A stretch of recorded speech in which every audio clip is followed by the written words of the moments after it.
So what we have here is a very common edger and a very common small engine. It's a Tecumseh engine, 3.5 horsepower. They made 1 million of them, at least. Probably a bazillion of them. And typical problem, been sitting for way too long and now it won't start. So let's take a look here.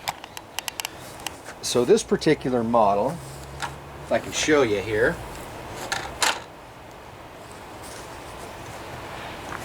it has a diaphragm style carburetor, and these carburetors are notorious for failing.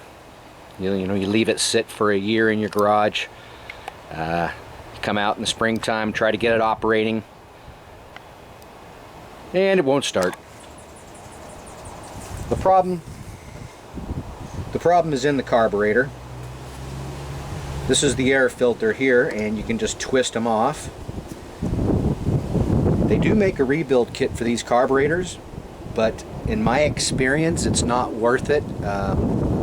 They just keep having problems. I've always had problems working on those. So when I looked into it, I realized that they don't even sell this as a replacement anymore. They sell you a they want to sell you a float style carburetor to replace it. The original factory one was almost $80, and that's a little too much money to put into this machine for me, because that's about all it's worth. But I was able to find an aftermarket carburetor.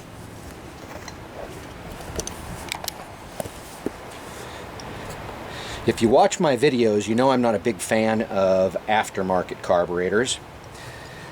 But considering the factory one was so expensive, I went ahead and gave these guys a try.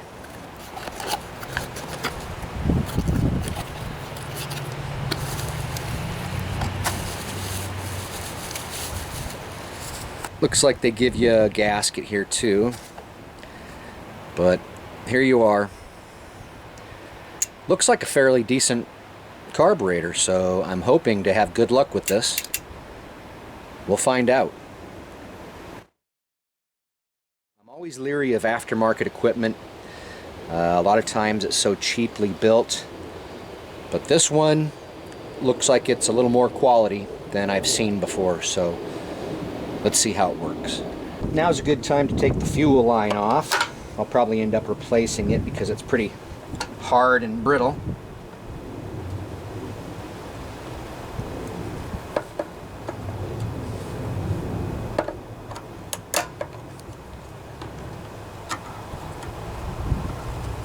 These pliers are real nifty. I use them a lot every day. So it looks like we need a 7/16 for this nut and maybe a 3/8 to hold it on the back side. It looks like it's a 7/16 on the nut and a 7/16 to hold it behind too. Let's go ahead and take off the gas tank. It's real easy, just these 4 bolts here.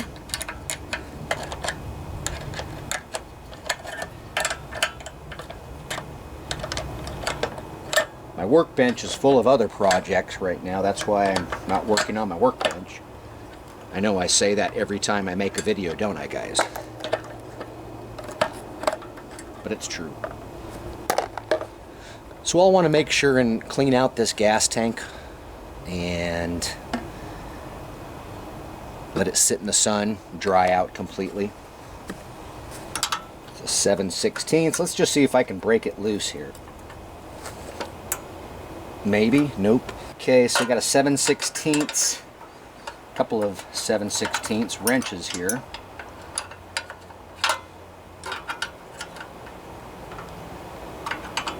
See if I can break this loose. It's on there pretty tight.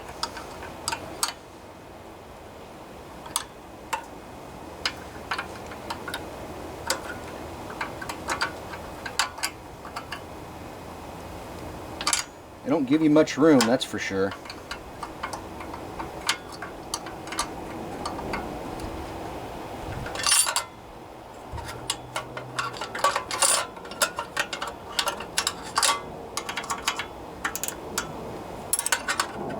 Looks like that'll work. There we go.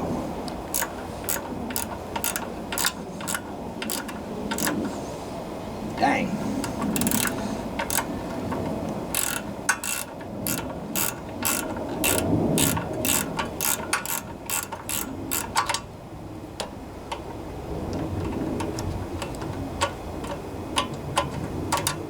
Oh. Get to the other side here. Oh, dude, what if you just carried one driver in your entire high? Shut up, I'm filming.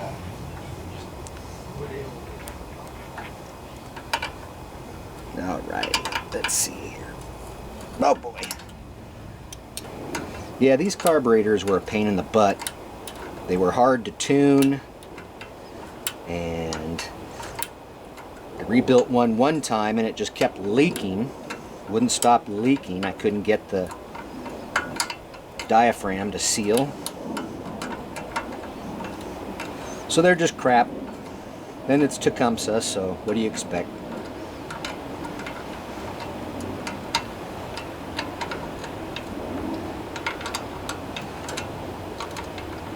Should have sprayed some lubricant on here. It would have made it a little easier, I think. It's one stiff nut.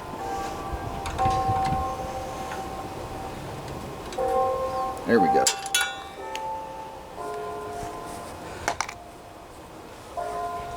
So, if you watch my videos, you may have heard those bells before. That's my town bells. They ring at noon. Kind of cool.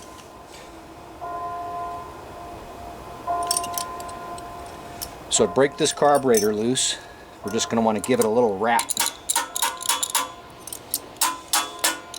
Maybe with a hammer. Oh.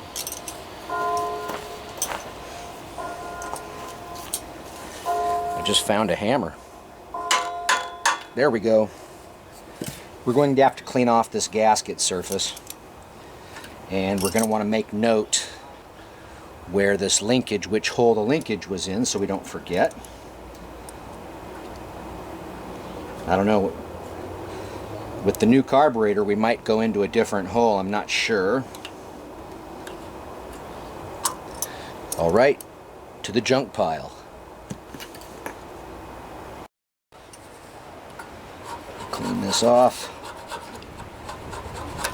Make sure to get that piece out from inside there before I put the carburetor back on.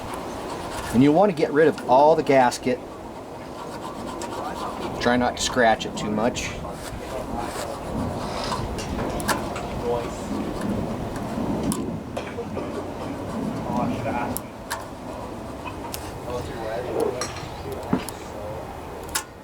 Alright, there we go.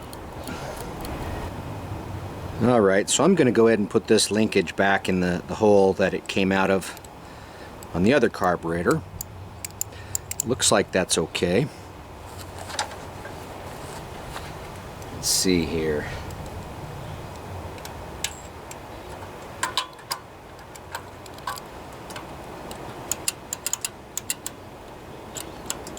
Yeah, that seems to work.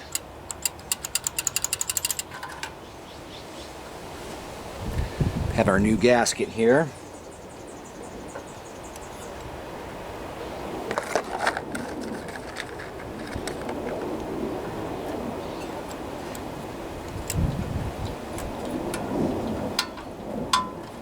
Poke these bolts back out.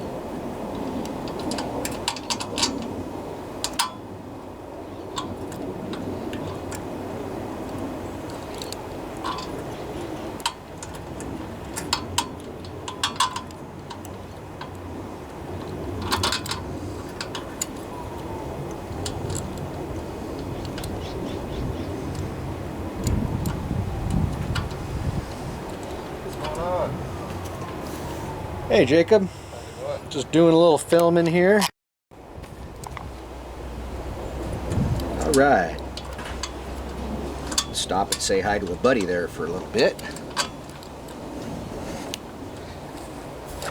But we're back at it. So this carburetor has two adjustments. The one on the bottom is your high speed adjustment. When the engine's running at a high RPM, that's the one you'll adjust. There's also one on this side, that little screw there. And that's what they call your idle mixture, or your slow speed mixture adjustment screw. So we'll dial these in. I think this is meant to bend back into shape once you get it installed. All right. So let's tighten these up.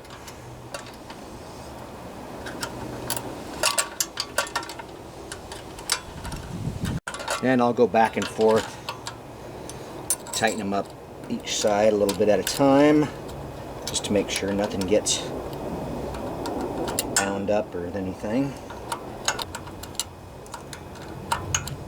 Takes a little while, but you'll get it. And you'll want to tighten these pretty tight and make sure and cinch that gasket up so you don't want any air leaks. If you make it too tight, you can break off the little tabs on the carburetor, so be careful not to do that. Don't ask me how I know that that will happen, but I know. All right. Good and tight. Okay. Let's get...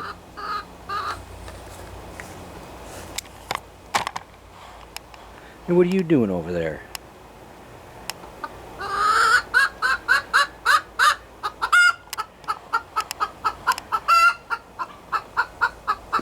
Anyways, let's go ahead and put this gas tank on.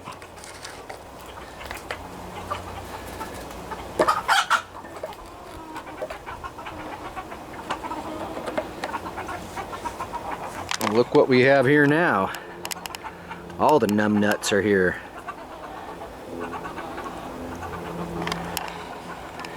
Everyone's a critic. So I've decided I'm going to put an inline fuel filter in here. And these gas tanks, the only fuel filter they have is just a little screen inside the tank. Doesn't work real good. So I'm going to put this in line. I think I'll cut about that much. And put it on here.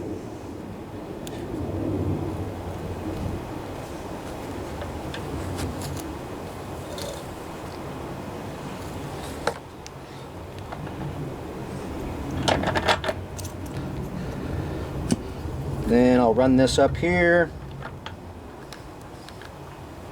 Yep. And we'll have to make a loop.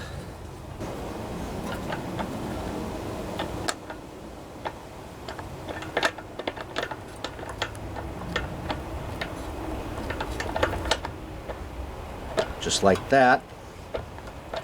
It's about the only way you can get it to fit. They just don't give you much room. So you'll see, oh, see, that's not going to work. There's a crease right there. So, I'm going to have to figure something out here. So I'm going to shorten this up a little bit.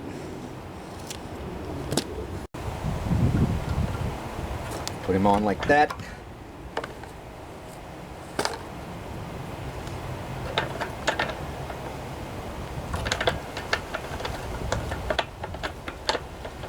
See if we can make a loop here without making any creases in the fuel line, because that'll stop fuel flow, of course.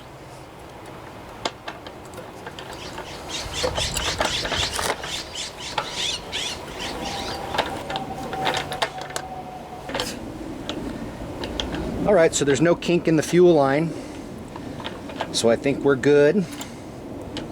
Kind of bulky, but it's a good thing to have on there anyways. And as you can see, the air filter mounting area is different, so this one's not going to work, but I'll show you what we do to fix that. So here's the old air filter. You'll want to start taking this apart, And this cage twists off this base. Alright, so basically you just grip it real good and twist, and you can discard this piece and you'll keep this piece, and this will work on the new mount that we're going to put up to there. Okay, let's see if we can find that air filter mount out here in the junkyard. Take a little stroll.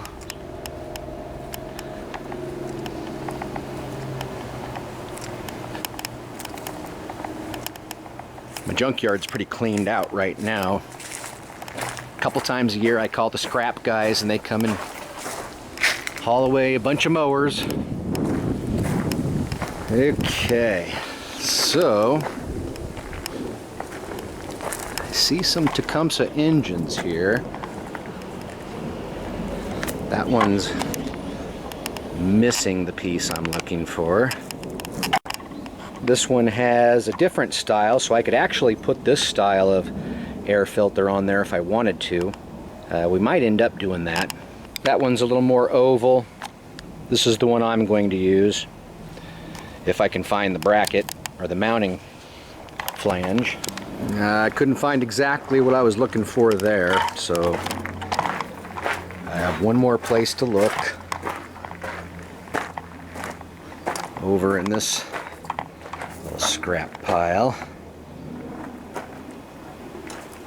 Looking for a Tecumseh engine. I think that was one there, but it doesn't have the part I'm looking for. Nope, I don't see it. But I do see one of these. And this is that other mount I was telling you about that we can use. Just need to get another bolt. Okay, so here's our setup. This air filter's nasty, so we'll get rid of that. And I'm going to go ahead and clean this stuff up with soap and water. Just make sure you have your gasket. And mount that baby up. Yeah, so most Tecumsehs either have that round air filter setup or this air filter setup. Looks like they're interchangeable.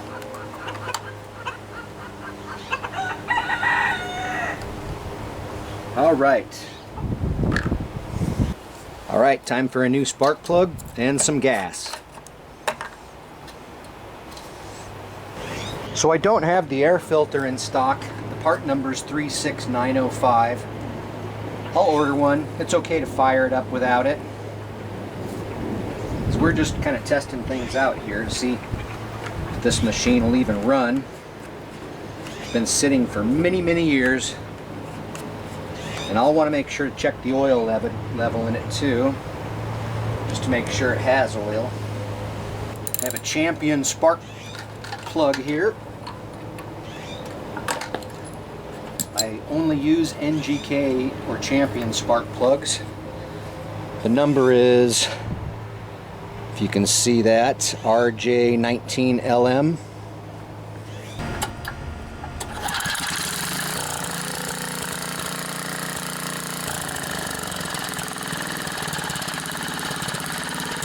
Adjust that slow speed. You'll want to get the engine running as slow as possible to adjust the slow speed, which is this screw here.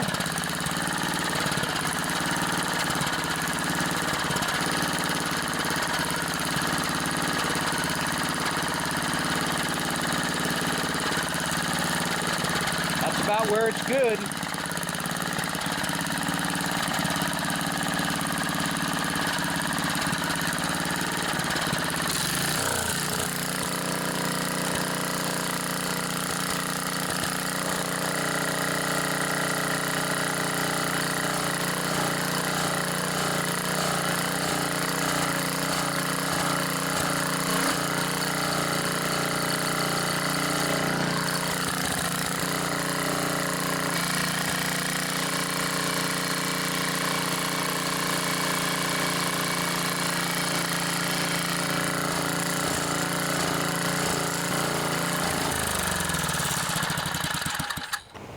So it's running right now, but I'm going to keep a close eye on this carburetor, and I'll report back if it fails. Oh, look at it.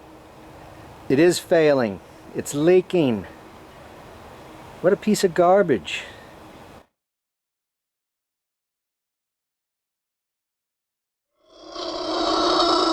Well, unfortunately, this piece of crap carburetor is leaking. I can see that it's overflowing, actually flooding into the throat of the carburetor, which tells me that it's not the O-ring seal. It's just the fact that that float needle valve is not seating to stop the fuel flow. So I guess we're going to have to open this carburetor up and see if we can do something about that. What a piece of crap. Now let that be a lesson to you on aftermarket carburetors. They're crap.